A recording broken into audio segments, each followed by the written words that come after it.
Halo sahabat, jangan lupa di like dan juga di subscribe serta tekan lonceng agar kalian tidak ketinggalan video-video dan informasi menarik lainnya. Terima kasih.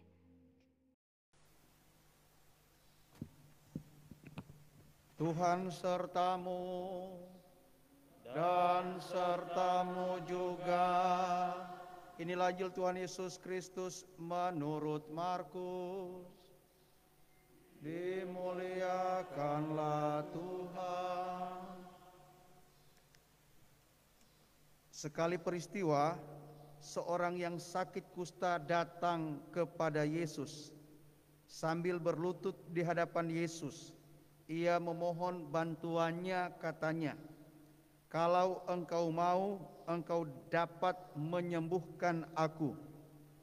Lalu tergeraklah hati Yesus oleh belas kasihan.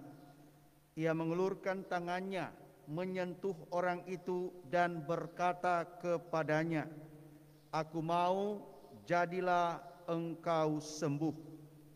Seketika itu juga lenyaplah penyakit kusta orang itu dan ia sembuh. Segera Yesus menyuruh orang itu pergi dengan peringatan keras. "Ingat, jangan katakan sesuatu kepada siapapun juga, tetapi pergilah, perlihatkanlah dirimu kepada imam, dan bawalah persembahan untuk upacara penyucianmu yang diperintahkan oleh Musa sebagai bukti bagi mereka." Tetapi orang itu pergi, memberitakan peristiwa itu dan menyebarkannya kemana-mana, sehingga Yesus tidak dapat lagi terang-terangan masuk ke dalam kota. Yesus tinggal di luar di tempat-tempat yang terpencil. Namun orang terus juga datang kepadanya dari segala penjuru.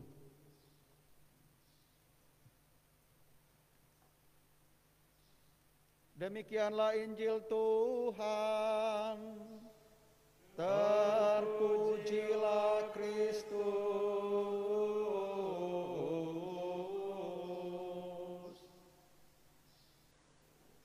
Umat beriman yang terkasih, umatku di himpunan paroki Santo Yohanes dan Cornelius Lota, khususnya umat Allah yang hadir dalam gereja ini, umat wilayah rohani Santo Laurentius, Santo Benediktus, Santa Familia, dan Santo Stefanus yang saya kasihi, serta umat Allah yang ada di rumah masing-masing dalam eklesia domestika Anda.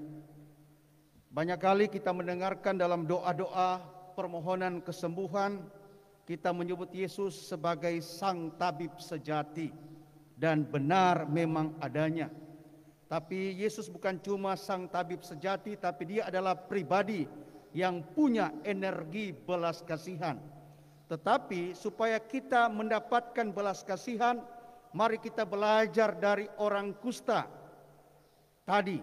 Orang kusta tadi melakukan 3 hal penting yang kadangkala diabaikan oleh orang-orang yang meminta tolong, meminta rahmat istimewa dari Tuhan Yesus. Pertama, orang kusta tadi datang mencari Yesus. Maka kita mendapatkan kesembuhan kalau kita sendiri datang cari Yesus. Jadi logikanya kesembuhan tidak terjadi kalau orang cuma diam di tempat, pikiran negatif, apatis, dan tidak mau beraktivitas positif. Orang kusta tadi datang mencari Yesus. Kedua, orang kusta tadi setelah berjumpa dengan Yesus berlutut.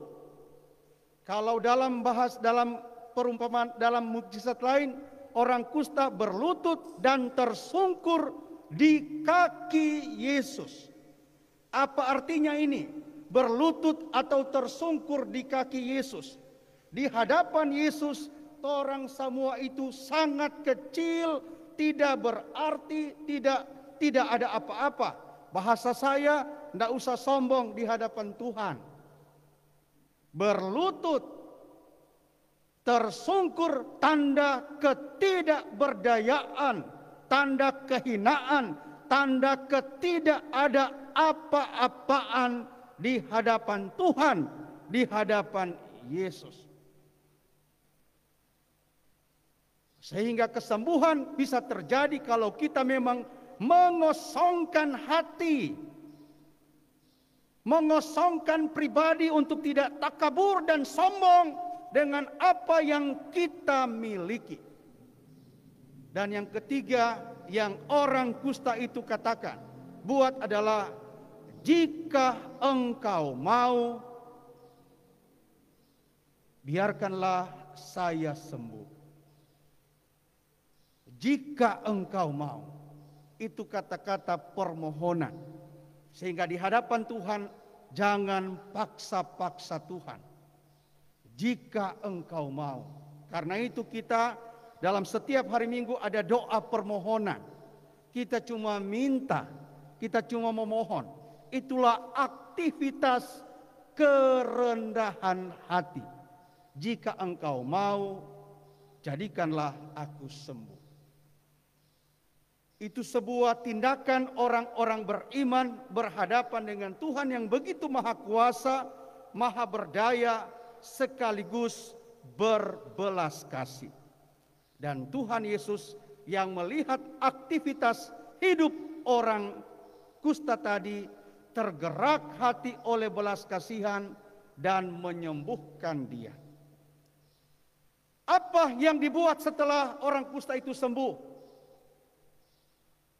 Sebenarnya yang Yesus mau orang kusta itu sembuh setelah disembuhkan, ada dua hal yang Yesus perintahkan untuk dia buat. Pertama, pergi memperlihatkan dirimu kepada imam kepala dan petugas-petugas bait Allah. Memperlihatkan dirimu berarti berkomunikasi bahwa engkau sudah sembuh. Orang kusta ketika dia mendapatkan penyakit kusta, dia tidak semartabat dengan orang-orang kebanyakan. Maka ketika mendapatkan kesembuhan, dia diangkat martabatnya sama dengan orang-orang kebanyakan. Maka Yesus memerintahkan, engkau sudah sembuh, jadilah semartabat dengan orang-orang kebanyakan. Itu kata pergi perlihatkan dirimu kepada para petugas bait Allah. Maka setelah engkau sembuh, jangan terbiasa dengan hidup lama, tapi engkau harus angkat diri menjadi semartabat dengan orang-orang kebanyakan. Bahasa sekarang, jadilah orang-orang yang terlibat dalam persekutuan dan kesesamaan kemanusiaan. Itu yang pertama setelah sembuh. Yang kedua, berikan persembahan ke bait Allah sebagai tanda penyucianmu. Maka ada efek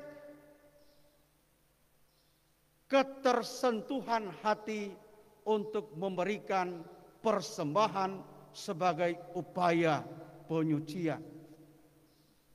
Kita belajar dari orang kusta dan dari diri Yesus yang tergerak oleh belas kasihan untuk memberikan berkat istimewa kepada kita manakala kita membutuhkan rahmat-rahmat yang luar biasa dari Dia. Sehingga umatku yang terkasih, kita sementara bergumul dalam kondisi pandemi COVID-19 yang kita belum tahu kapan berakhirnya. Tetapi banyak kali kita diingatkan, COVID-19 jangan sampai mematikan iman kita. Jangan sampai mengganggu relasi akrab dan intensif kita dengan Tuhan. Tetaplah kita bangun eklesia domestika kita manakala kesempatan-kesempatan ambil bagian secara ekaristis di tempat ini belum menjadi giliran Anda. Tapi bukan berarti Anda tidak mau dan tidak mampu untuk berkomunikasi pribadi intensif. Kedua, yakinlah bahwa Allah yang kita imani tetap Allah yang berbelas kasih, yang selalu siap kepada orang yang rendah hati dan takwa imannya. Ketiga, teruslah meminta tanpa memaksa-maksa kemahakuasaan dan kemahabaikan Tuhan. Keempat, sambil terus meminta, bangunlah persaudaraan yang semakin bersekutu, saling membantu dan saling memajukan. Bahasa saya, hendaknya kita semakin beriman, semakin bersaudara, dan semakin bekerja sama. Dan yang terakhir tadi dikatakan oleh Yesus, berikanlah persembahan sebagai upaya penyucianmu.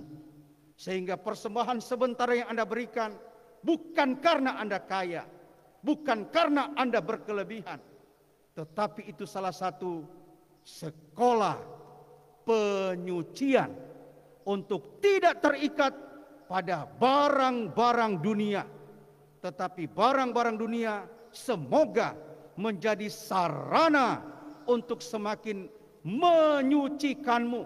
Dan salah satu jalan penyucian, kita tidak egois, kita tidak konsumtif, kita tidak hedonis dengan barang-barang yang kita miliki, tetapi ada hati yang peduli untuk rela memberi demi kemajuan, kesejahteraan rakyat atau masyarakat umat yang lebih banyak dan lebih membutuhkan. Itulah yang dituntut oleh Tuhan Yesus. Berilah persembahan sebagai upaya penyucianmu. Dan dengan begitu, yakinlah Tuhan yang begitu baik selalu siap sedia memberikan sentuhan-sentuhan belas kasihan untuk dirimu, untuk keluargamu, bahkan untuk seluruh persekutuan kita. Karena apa? Dia selalu menyayangi dan melindungi kita semua. Amin.